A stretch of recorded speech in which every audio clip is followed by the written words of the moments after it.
জয় জুবিনদা জয় জুবিনদা জয় জুবিনদা জয় জুবিনদা জয় জুবিনদা জয় জুবিনদা আগতে এবাৰ আহিছিলে আকৌ এবাৰ আহিছে কৈছে যে মনে হেঁপাহ নপলোৱা ইমান ভাল কাৰ্বি মানুহ হয়নে আহি থাকিবলৈ মন যায় ন আপোনাক মই সেৱাটো কৰাটো মই চাই আছিলোঁ আপুনি সেৱাটো কৰোঁতে গম পাইছোঁ যে একদম মনৰ ভিতৰৰ পৰা সেৱা কৰিছোঁ সেই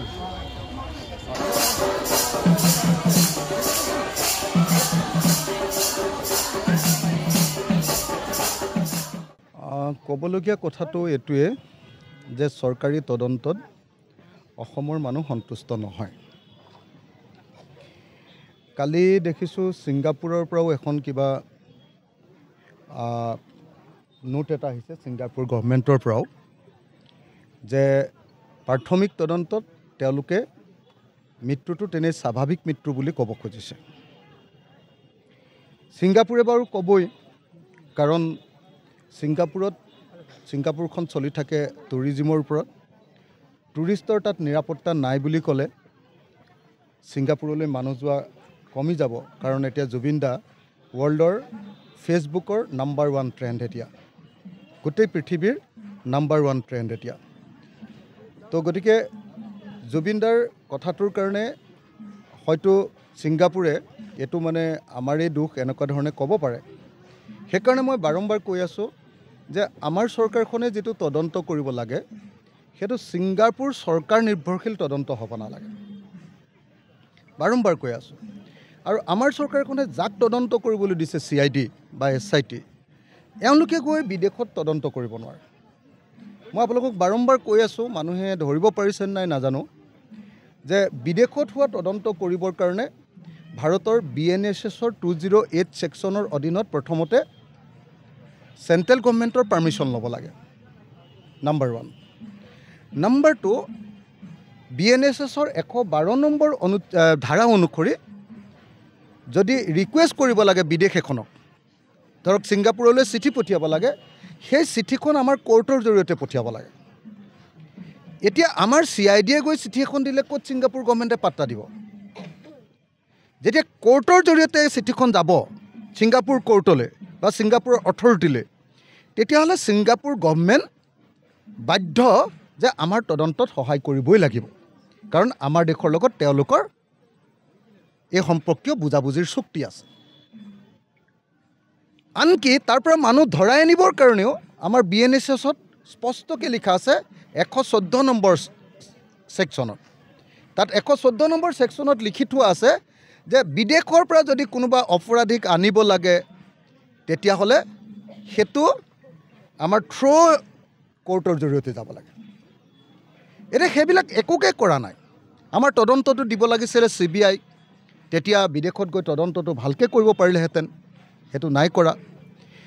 তাৰ পাছত আমি সকলোৱে জানো যে ভাৰতীয় আইন অনুসৰি তদন্ত কৰিবলৈ হ'লে প্লেচ অফ অকাৰেঞ্চত গৈ তদন্ত কৰিব লাগিব অৰ্থাৎ য'ত ঘটনাটো ঘটিছে তালৈ যাব লাগিব 2 নম্বৰ তালৈ গ'লেই নহয় তাত গৈ স্কেচ মেপ আঁকিব লাগে আপোনালোকে চাৰ্জশ্বিটখন চাবচোন কোনোবা এখন চাৰ্জশ্বিট তাৰ তলত প্ৰথম হেৰিয়াৰ পাছতে ছেকেণ্ড পেজতে স্কেচ মেপখন থাকে স্কেচ মেপ আঁকিব লাগিব যে আমুকত মানুহজন পৰিছিলে আমুকৰ পৰা আমুকে উঠাইছিলে কোনে উঠাইছিলে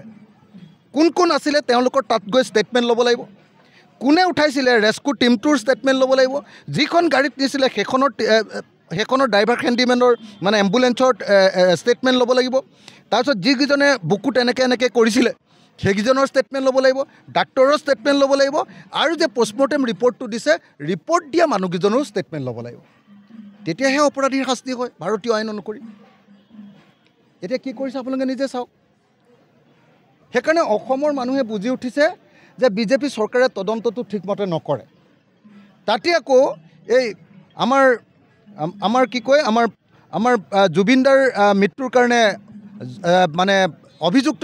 যিকেইজন এজন ডাইৰেক্টলি বিজেপিৰ সদস্য তেওঁ কালচাৰেল বিভাগৰ মানুহ আছিলে আনজন আকৌ একদম RSSৰ হেডজন কি বুলি কয় মোহন ভাগৱতৰ লগত একেলগতে ফটো উঠিবলগীয়া মানুহ আজি দেশখনটো RSSে চলাইছে মোহন ভাগৱতৰ লগত ফটো উঠা মানুহটোক ক'ত হিমন্ত বিশ্ব শৰ্মাই দিগদাৰ কৰিব পাৰিব সেইকাৰণে নতুন জেললৈ লৈ গৈছে আৰামত ৰাখিবৰ কাৰণে সেইকাৰণে জেলত মই গোটেই জীৱন জেলত থাকিলোঁ মইতো কোনোদিন মেট্ৰেছ পাই পোৱা নাই মুখ্যমন্ত্ৰীয়ে চিধাকৈ কৈছে যে তেওঁলোকক মেট্ৰেছ দিয়া হৈছে মেট্ৰেছ ক'ৰবাত জেলত পায় নেকি আমাৰ এনেকুৱা ফটা কম্বল এখন দিয়ে তাৰ ওপৰতহে শুই থাকোঁ আমি উৰহে খাই খুটুককৈ এতিয়া তেওঁলোকক নতুন জেল দিছে জেলখন নতুন দিলে মানে কি আপোনালোকে গম পাইছে নাই তাত কোনো আৰু কয়দী চয়দী নাই গোটেই জেলখনে তেওঁলোকৰ মুখ্যমন্ত্ৰীয়ে কোৱাৰ নিচিনাকৈ এনেকৈ ৰুমবিলাক ভেটি নথয় তাত জেলত চবেই খোজকাঢ়ি ফুৰিব পাৰে এতিয়া গোটেই জেলখনেই 2টা মানুহৰ হৈ গ'ল 3টা মানুহৰ হৈ গ'ল সিহঁতে শান্তিহিতে থাকিব এতিয়া ঘৰতকৈ এইকেইদিন আৰাম ল'ব সিহঁতি এতিয়া কথাটো বুজিছে নে নাই আমি অসমীয়া মানুহে অকল আৱেগত থাকিলে নহ'ব অকল জুবিন দাক কৈ থাকিলে নহ'ব অকল জাষ্টিছ জুবিন দাক কৈ থাকিলেও নহ'ব জাষ্টিছ ফৰ জুবিন গাৰ্গ বুলি কৈ থাকিলেও নহ'ব আমি চৰকাৰক হেঁচা দিব লাগিব সেইকাৰণে কালিৰ পৰা আমি শিৱসাগৰত ন্যায় সমাৱেশ পাতিছোঁ ন্যায় সমাৱেশ অকল গান বাজনাৰ অনুষ্ঠান পতা নাই অকল ধৰ্মীয় অনুষ্ঠান পতা নাই লগত ন্যায় সমাৱেশ পাতিছোঁ তাৰ পৰা হাজাৰ হাজাৰ মানুহে শ্লোগান দি কৈছে যে আমাক ন্যায় লাগিব কাইলৈ আমি গুৱাহাটীত পাতিছোঁ গুৱাহাটী দীঘলী পুখুৰীৰ পাৰত হাজাৰ হাজাৰ মানুহ কাইলৈ দীঘলী পুখুৰীৰ পাৰতো উপস্থিত হ'ব মই অসমৰ সকলো ৰাইজকে দীঘলী পুখুৰীৰ পাৰলৈ কাইলৈ আহিবলৈ অনুৰোধ জনাইছোঁ কাইলৈ আমি হাজাৰ হাজাৰ মানুহে দীঘলী পুখুৰীৰ পাৰত ন্যায় সমাৱেশত ক'ম যে চৰকাৰৰ প্ৰতি ৰাইজ অসন্তুষ্ট চৰকাৰে ন্যায় দিবৰ কাৰণে ভালকৈ ব্যৱস্থা ল'ব লাগে আৰু হিমন্ত বিশ্ব শৰ্মাই যিবিলাক কথা কৈ আছে তেওঁ মুখখন চিলাই দিব লাগে তেওঁ এনেকুৱা আল্টু ফাল্টু কথাবিলাক কৈ থাকিব নালাগে তেওঁ একদম আমাৰ জুবিন দাক লৈ খেলা কৰিছে আৰু কালিৰ পৰা বিজেপিয়ে যিটো ময়ো জুবিন আমিও জুবিন এই বুলি যে কৈছে একদম পৃথিৱীৰ চোৰকেইটাই যদি নিজকে জুবিন বুলি কয় মই মানিম নেকি কওক আপোনালোকে পৃথিৱীৰ চোৰ জুবিন দাই নিজে কৈ গৈছে তহঁতি পলিটিক্স নকৰিবি বুলি জুবিন দাই নিজে কৈ গৈছে যে মই শব্দটো ক'বলৈ বেয়া পাওঁ তথাপি জুবিন দাই কয় ঘেণ্টাও মই সৰ্বানন্দ সোণোৱাল আৰু হিমন্তক কেয়াৰ নকৰোঁ বুলি কৈ গৈছে এই 2টা মানুহ বেয়া মানুহ বুলি জুবিন দাই নিজে কৈ গৈছে আপোনালোকে নিজে টিভিত চাওক এতিয়াও আপোনালোকে চাওক আৰু কৈ গৈছে যে এইটো বিজেপি পাৰ্টিটো কি পাৰ্টি বুলি কৈ গৈছে কিবা এটা পাৰ্টি বৰ বেয়া শব্দ এটা কৈ গৈছে বটলা পাৰ্টি বুলি কৈ গৈছে বটলা জুবিন দাই আপোনালোকে সকলোৱে জানে যে কলকুৱেল লেংগুৱেজ ইউজ কৰে কলকুৱেল